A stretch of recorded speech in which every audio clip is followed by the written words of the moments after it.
Hey everyone, welcome to Big League Dreaming, the podcast, a show about fulfilling your dreams and taking it to the next level. I'm John Gonzalez. And I'm Zach Gonzalez, son number one. Son number one. And on today's podcast, we have the number one source for college baseball and the draft for MLB's draft coming up on July 11th. You want to tune in. It's coming up next on Big League Dreaming, the podcast. Oh yeah, I was Big League Dreaming. For as long as I live, always. I'm Big League Dreaming. I never got to bat in the major leagues. I'd have liked to have that chance, just once. To stare down a big league pitcher. Make him think you know something he doesn't. Chance to squint at a sky so blue that it hurts your eyes just to look at. To feel the tingle in your arm as you connect with the ball. To run the bases, stretch a double into a triple, and flop face first. Wrap your arms around the bag. That's my wish for Gonzalez. Welcome to Big League Dreaming, the podcast. John Gonzalez here, excited about this show, and who's here in person? It's Zach. How you doing, buddy? Doing great. This is so weird. I know, it's our first time doing it together. We've been recording the podcast, as you know. I'm based in Grand Rapids, Michigan. I'm the dad, and Zach is son number one. He's based in Charlotte, North Carolina. Son number two is Ty. He is based also in Grand Rapids area, but he does production. He's always busy on his vlog and his YouTube channel. He's a YouTube music influencer and helps us out with production. And then son number three is Zane. And typical Zane, being a college baseball coach, he is working on the field today. You would think he'd have the day off, but no, he's working. No days off. No days off. Well, joining us on the show, we're going to focus today a little bit on, I should say a lot on, the Major League Baseball draft, which is coming up on July 11th, right around the corner here. And Zach, I said to you, hey, we should do something on the draft. And you're like, yeah, let's do it. And you're like, well, who do we get? I'm like, I don't know. Let's try Jim Callis. You know, I see him on TV all the time. He's on Twitter. Let's try him. You're like, okay, sure. Go ahead. Go for it. And joining us on the line now is Jim Callis. How you doing, buddy? I'm doing good. How are you guys doing? We're doing great. We are so excited to have you on the show. This is a busy time for you. We're kind of surprised you'd be available. Yeah, you know, I will say you guys asked at a good time. I kind of have a personal rule because I get so many requests that unless people ask me well in advance, like the week leading up to the draft, unless it's like I'm doing something for a team or it's somebody I have a long relationship for, I don't do it. But you guys asked me well in advance, and I think maybe because it's the 5th, I didn't have a lot going on today in terms of media requests. I guess because it's a holiday, technically, even though I've worked all day. So it worked out well. I'm glad to be here. Well, we are appreciative of the fact that you are available and the fact that you honored this request. A little bit about our show before we dive into your show, because I think a lot of people listening today are excited to hear what you have to say, but it's a good chance for us to tell you what we do. I'm a dad with 3 sons. We started this baseball podcast earlier this year. I think coming out of the pandemic and realizing that we want to stay close and talk about our history and our love of the game. And the whole focus of Big League Dreaming, the podcast, is that there are kids everywhere across the country and throughout the world that want to play Major League Baseball. They have these dreams, right? Not everyone can achieve those dreams. And those that do are a rare few, right? And with the Major League Draft coming up, we're now really focused on these highly talented, highly sought-after talents that have that chance to get one step closer to living that dream. You go through that every year. It must be maybe routine at some point, but also exciting at every level. It is. I mean, I've been doing this for a little over 30 years now. And I'd say, same as when I started doing this at Baseball America in 1989, I'm still excited by every draft. I'm still excited every year with the minor league prospects. I've just always had this love of trying to figure out, who the next big leaguers are going to be, who are the next stars. Sometimes they come from the first round of the draft. Sometimes they come from the later rounds or whatever. When you were talking there, it made me think. I went to the University of Georgia, and I'll admit, I was thinking about guys who were not big-time prospects. Jared Walsh just made the All-Star team for the Angels, and he didn't even make an All-Star team in the minor leagues. But when he was coming up, and he had his first big year, I think it was in 2018. Even though I went to the University of Georgia, he was a 39th round pick back when they had 40 rounds, and now they're doing 20. I didn't even realize he was a Georgia player. Well, when I first started hearing about him, when somebody told me, I was like, really? Jared Walsh went to Georgia? Why did I not know that? And it just, I think, goes to show that, we're going to hear some guys who go in the first round on Sunday, July 11th, who are going to be future stars, but there might be a guy who goes in the 19th or 20th round who winds up being a pretty big star too. Well, you're perfectly right. I mean, that's what always intrigues me about the draft, and those stories of those that kind of are able to achieve or even get signed as free agents, right? That maybe don't get drafted and maybe they play somewhere else. Zach, I know you love that story, right? Those that get a chance to go somewhere else to play and then end up playing Major League Baseball. Yeah, exactly. Guys playing in different leagues, coming from Korea or independent ball. There's a million ways to get to the show. And that's what makes another thing that makes baseball so unique is how people make it. It's really neat. It really is. Yeah, and I think unlike say football or basketball, where you need size or fairly incredible athletic attributes. Not that baseball players aren't athletes, but a lot of it's more skill based and just physical based. Hitting is more of a skill. I mean, I think there's some innate gifts that help you hit, but and pitching too. I mean, there are guys who throw hard, who don't have success, and there are guys who don't have necessarily great velocity, and they go on to have long careers. Or there might be, I don't know, Dustin Pedroia jumps to mind. I mean, I don't know that Dustin Pedroia had, amazing physical tools beyond his hand-eye coordination, but he loved to hit, and he made himself into a great baseball player. So that stuff always fascinates me.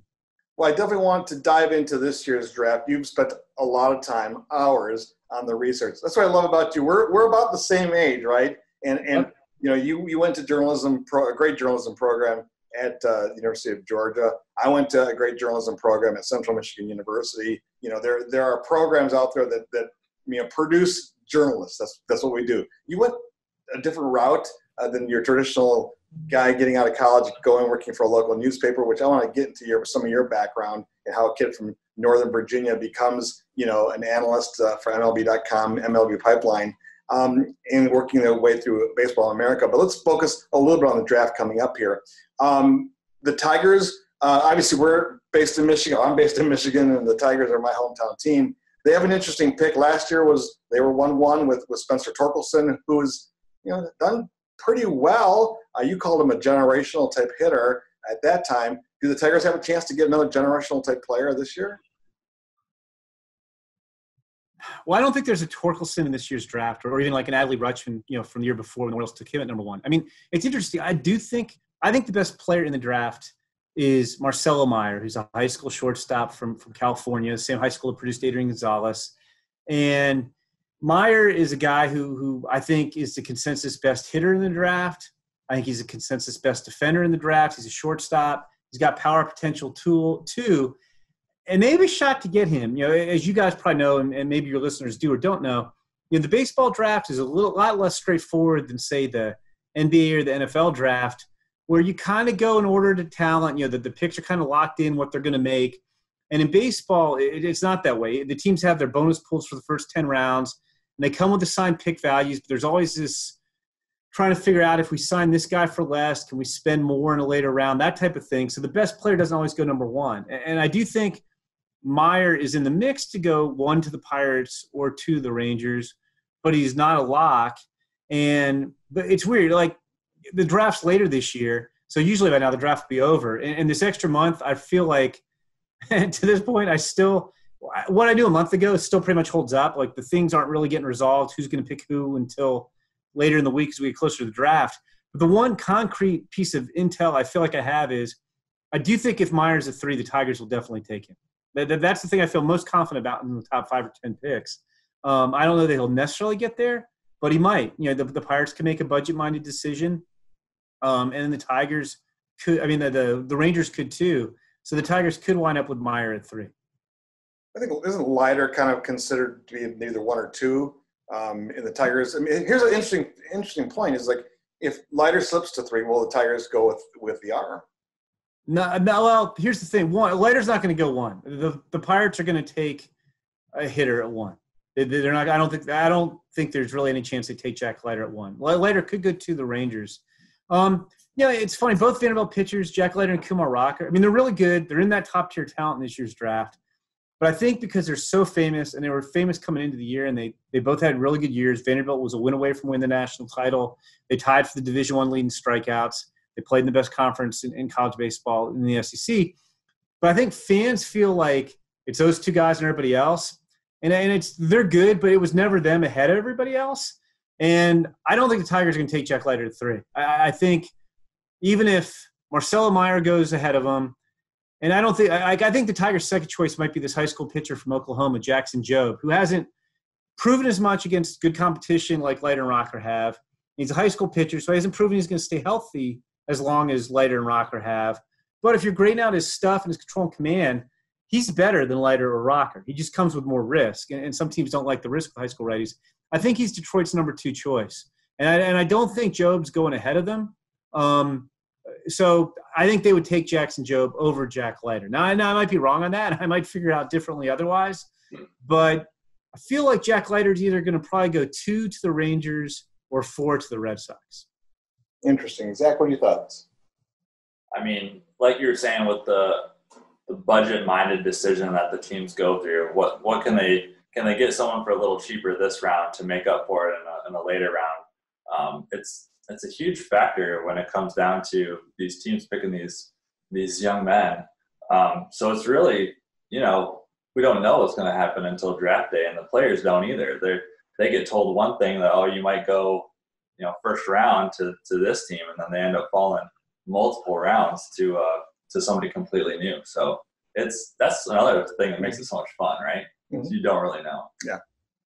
Yeah. I mean, it's like there isn't trading of draft picks like there are in other sports, but I think because of that, the signability matters, not as much, but it's a huge factor along with just pure ability that it leads to some unpredictability. Yeah, definitely. That's a key word there. It's a factor, and it's interesting to watch, which makes it kind of interesting. And now I know that the Futures game's at 3:00 on the 11th, and then the draft starts at 6:00. Correct? I think there's the draft preview shows at 6, and the draft itself starts at 7 Eastern. Okay. I believe it's a little confusing to me because we're in the mountain. We'll be in the mountain time zone, and I'm not used to I'm in Chicago, so I'm used to figuring out Central and like West, Pacific time zone, but the mountain time zone still throws me off. I'm pretty sure it's 7 Eastern on the draft itself. That threw me off during the College World Series. So I was like, oh, wait, this game was supposed to start an hour ago. Are they in a delay? Of course, there was a delay. But they were in a delay more often than not toward the end. So exactly. Zach, you were wondering, Jim mentioned the fact that the draft is now in July and the Futures game is part of it. You had some questions about that. Yeah, wanted to know what are some of the main reasons Major League Baseball decided to go for July instead of June. Was it that they wanted to tie it in with the All-Star break? Was it that they wanted the college baseball season to be done? Do you have any insight on that? Yeah, it was purely they wanted to make it part of the All-Star game and to maybe make the draft a bigger and better event, and there'll be more attention around the All-Star game, and that'll spill over to the draft. I think that was the main reason. The college baseball aspect of it, I don't think was really a factor. I mean, in a typical year, when the draft fell, the draft would usually start on the final day of super regionals. Yeah. If teams were going to a third game of super regionals, and they'd be before the College World Series. But you're talking about it affected, maybe 8 or 12 teams. And then since the draft's the first, it wasn't that many players who were really affected. So that wasn't a consideration at all. I mean, yeah, it's nice to know that if you take a guy, he doesn't have the opportunity to say get hurt after you pick him, which would kind of confuse matters. But it was purely they're trying to make the draft a bigger and better event, and the feeling was by moving it to as part of the All-Star game, you could have this time of year, time of the calendar where everybody's kind of really focused on baseball and make the draft part of that. Jim, you talked a little bit about your background, and we mentioned your background, your history. Baseball America since 1989. Although I think you started working with them as an intern back in '88. You've been part of baseball draft since then, right? You've studied them. You've been spending so much time on them. It's been a big part of your life. I'm curious, how have the players, as the game has changed, how have the players changed? Are you seeing that players now are going the same route to get to the Major League Draft? Do they have to be on a top travel team? Do they have to go to the perfect game in these showcases? I mean, is it kind of a one-size-fits-all when it comes to building a prospect? No, I don't really think it is. I mean, I do think – there are times where you might be overlooked a little bit or overshadowed, but scouts find players. And yeah, there's so many more ways to get seen. I mean, so much has changed. Like I started as an intern, like you said, in 1988. And, my kids laugh all the time. There was no internet back then. There were there were cell phones, but not a lot of people had them. We certainly weren't watching videos of I couldn't call up high school, videos of high school players on my phone and watch them. You couldn't even do that on your computer because the internet didn't exist. And I think the area code games started around then, had been around for a little bit. So there was Team One, there were a couple showcases, but not like now. And there were mistakes made in the draft because when you're watching high school players, the level of competition would vary so much. You might see this big, strong high school guy against not very good competition, and he looks great. And then you find out he can't hit a good breaking ball, but he just never saw any good breaking balls. And I think that's changed. But no, I do think, there are avenues you could do that, but there are also guys, there are sometimes two-sport athletes who don't go on the showcase circuit very much at all, and they get spotted. I think the internet just, in video and, word of mouth spreads. Even just social media, you sometimes see guys on there, like the guys aren't kept secret. So even though there's, a big, travel baseball complex and there's a lot that goes on with that, you definitely don't have to do that. And I think, but I do think, that has really gotten a lot better and more opportunities for players. And I think college baseball, you're saying one of your sons is a coach. I think college baseball has gotten a lot better over the last 30 years. When I started, college baseball and Major League Baseball were at odds about a lot of things. And it wasn't that MLB was always right and college baseball coaches were always wrong, but there wasn't a lot of respect on the MLB side for college baseball or college players. And I think, when I started, I could probably give you a list of 12 or 15 schools. And a good chance it would be six or so of those would be the 8 teams of the College World Series every year. It was Miami, Texas, Arizona State, and so on. And now, you see more and more. I just think there's more good facilities, there's more good coaches, there's more good programs. You have your major conference, but even the mid majors are better. I think junior colleges stepped it up. So I just think, which is I guess what you want to see. The game keeps growing, and then there's so many different opportunities for players to get spotted. Well, I agree with you. A lot has changed, but a lot of it is the same. And I do believe the same thing, that scouts do find players because they're not going to say, well, he doesn't play for a program that I respect or that I know nothing about, or they didn't play these showcases. But if they're throwing 95 plus, or they just have a natural swing to them, I've got to at least check it out. There's enough. I was just saying that there's enough context up there. Even if you had a high school kid who wasn't on the travel ball circuit, if he's a pretty good player, word will get out. Like his coach will know someone, will know a scout, and then the word will get out. So yeah, there's. You might have differences of opinions on guys, but yeah, I don't think there's too many guys who just fly so far under the radar that nobody knows how good they are. One thing I want to ask you about, I was watching an interview, I think on MLB Network. Dan O'Dowd was talking to, it was during the MLB showcase, or not the showcase, what was recently? Combine? The Combine, yes. And they were going through like an interview workout, which I thought was really fascinating. And during the interview, Dan was asking all these questions of the player. I believe he was the catcher from. Yeah, it was Henry Davis. That was a really good clip. It was like he was doing that to show. They would do longer. It was like a 5-minute clip. But like how teams would interview players and what kind of questions they would ask them. Yeah, I love that clip. Yeah, it was with Henry Davis from Louisville. Yeah, that's who the player was. And I love the clip as well because you get into the mindset of players. I think one of the things that we want to accomplish on this podcast and we've been working on is getting into the mindset. We understand that players and prospects will be listening to the podcast as well. So you want to help them. Part of this goal of our podcast is to help those with dreams to achieve their dreams. And by doing that, you need to know what it takes. I thought it was interesting in that clip that his mindset was, I want to win. And he said, what would your high school teammates say of you? How did they look at you? And he's like, I was terrible. I was. Well, I don't think he quite said he was but I think he said he would think that I was too demanding. Like he asked a lot of his teammates. But yeah, and Dan was explaining, we were talking about that off camera. And Dan was like, somebody was asking Dan, and he's like, yeah, you kind of, it's a good question to ask somebody. Like there's kind of like several layers to when you ask that question. But like, how do others see you? And like, what do you think of their perceptions of you? And you can learn a lot about a guy by asking a question like that. And I thought that clip was great. Like, I actually made like Henry Davis a little bit more. It wasn't a real interview with a team because, it was for network. But Dan was a GM for a long time, and he was talking about how they use that question a lot, and it's good. It's like it was a way where, more than asking like, hey, what's your weaknesses, type of thing, and but I mean, it was to kind of get to the character of the guy a little bit too. I really like that 5-minute clip. I thought was fascinating. But is that the mindset that you are there to win? I mean, does it take that? That's what you hope. Yeah. You hope that that's what the player's mindset is. I mean, I know there was I cover every year we do the Under Armour. I think it's got a different name, but the Baseball Factory does an all-star game for high school players every year. It's been at Wrigley for several years. And I usually broadcast the game. And one year there was a pitcher who went very high in the draft who threw a wild pitch and didn't cover home plate.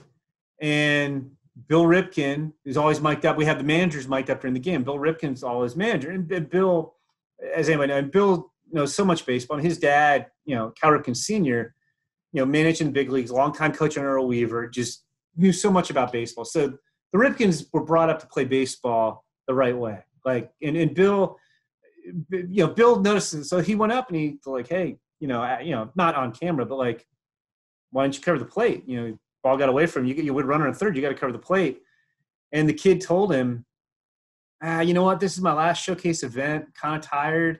I hit 97. That was my goal. I think that was the record at the time. I think Hunter Green actually threw harder like a couple years later. And he's like, that's kind of what I came here to do. And I remember hearing that story and I was like, man, does not bode well. And I mean, it might be over some play. I mean, the guy got hurt too, so that didn't help. But that guy's probably never going to pitch in the big leagues. And so it's not everybody has that mindset of like, hey, I'm here to win. It's there are some guys who, I mean, it's weird with all the technology and all the metrics that are being measured. I mean, I do think that especially at the high school level, when you're trying to get a scholarship, you're trying to get drafted, there's a lot of this pursuit of throwing harder or with higher spin rates or hitting the ball harder with more exit velo and less fundamental attention paid to the fundamentals of, hey, you got to play defense too, or you got to make contact, or you got to throw strikes and be able to change speeds. So I think sometimes that gets away. I think most players, if they're smart, also know what you want to hear in an interview, but I don't think every player necessarily would convey some of the truth if he's thinking about himself might slip out. And I think with the way that Dan asked Henry Davis that question, you could have maybe gotten different answers. I think it's a probing question where the interviewee might not necessarily realize, he might answer the question without realizing what he's saying. And the fact that Henry Davis went to they'd probably say he wanted to win and I was hard and demanding on them at times. That's what you want to hear. I don't I mean, you want to hear that from players, but I'm not sure that, I know, and I'm not being, old man Callis being cynical about the young guys, but not everybody's necessarily wired the same way. There are guys who are, baseball's a team sport, but there's a lot of individual, pitcher versus hitter battles and that type of stuff. And I don't necessarily think that everybody's as hardwired to win as Henry Davis seemed to come across. Well, Jim, we really appreciate your time. A couple quick things here for you. As you said, or as I said, I'm a Tigers fan. Zach here is a Mariners fan. So both of our farm systems are doing okay right now. What are the Mariners looking like with this year's draft? Yeah, they're picking at 12. They're kind of in a spot. So I think there's a top tier of 8 players that are kind of consensus top guys. There's 4 high school shortstops. We talked about Marcelo Meyer. There's also Jordan Lawler, Cleo Watson. Turn my phone off here for a second. Sorry about that. I love the outfield. Good song. Yeah, exactly. So you had the other shortstops are Jordan Lawler, Brady House, and Khalil Watson. And then you've got the 2 Vanderbilt pitchers we talked about, Leiter and Rocker. And then you've got Jackson Jobe, who I mentioned, the high school pitcher from Oklahoma, and Henry Davis.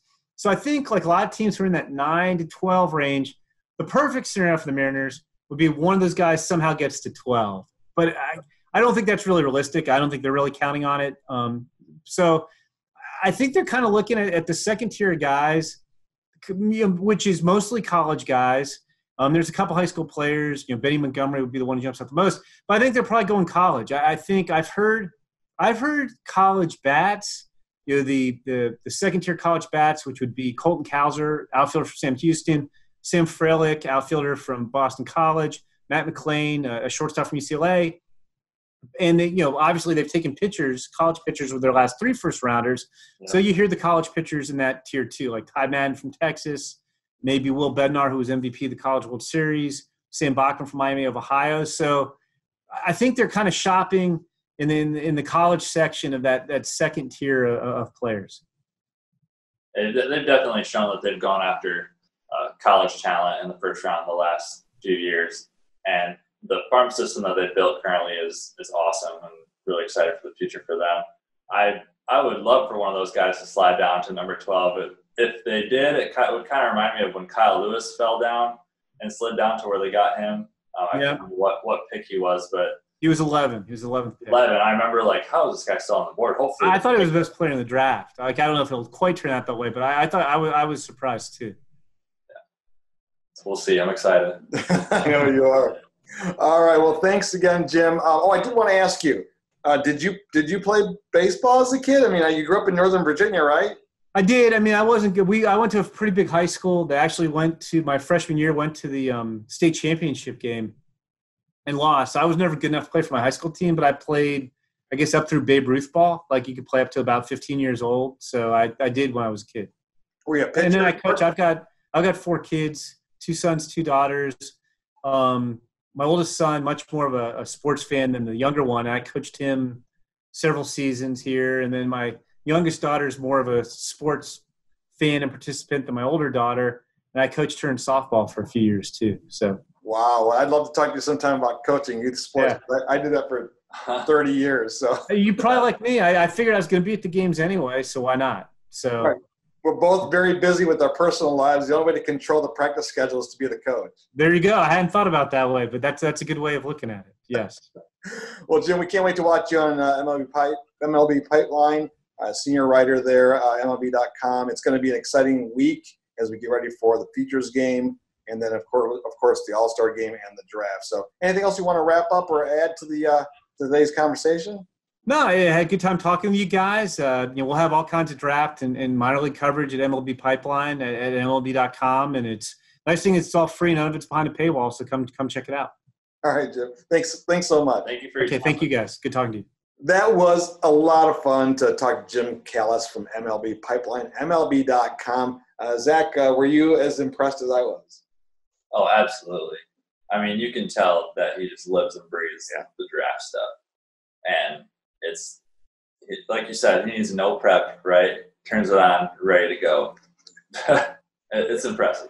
I like how he said at the beginning of the podcast, like, you guys got lucky. It was a Monday after the 4th of July holiday. I've got a few free time. I can do it. I can squeeze it in. But I think it shows you whether you're big league dreaming. I mean, to get to any level of success, you have to put in the time. And he's been at this for 30 years now, right? He could have easily said, I don't have time for this anymore, right? Mm-hmm. I've talked to MLB.com, major networks, major radio shows. I don't have time for a podcast with like 3 sons and a dad in Michigan, Right. But he took the time. Yeah, it's and that's why he's successful, right? Because he goes out of his way to go above and beyond. Mm-hmm. If you want to be successful, and you have to network and go the extra mile to get where you want to be. You have to put in the work and enjoy the grind. That's what I like to say. All right, folks. It was a lot of fun. Again, make sure to follow Jim's work on Twitter. He is prolific. You can find him on video, podcasting, everywhere. And he'll be filling you in on the latest draft news. We'll see who the Tigers take. We'll see who the Mariners take. And it'll be a lot of fun. Oh, we should mention, we didn't ask about the Mets for Ty, and we didn't ask about the Red Sox for Zane. Sorry, guys.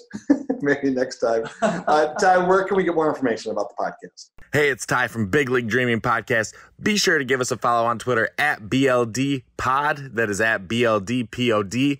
And we're also on TikTok now as well, so give us a follow at Big League Dreaming. We'd love to connect with you.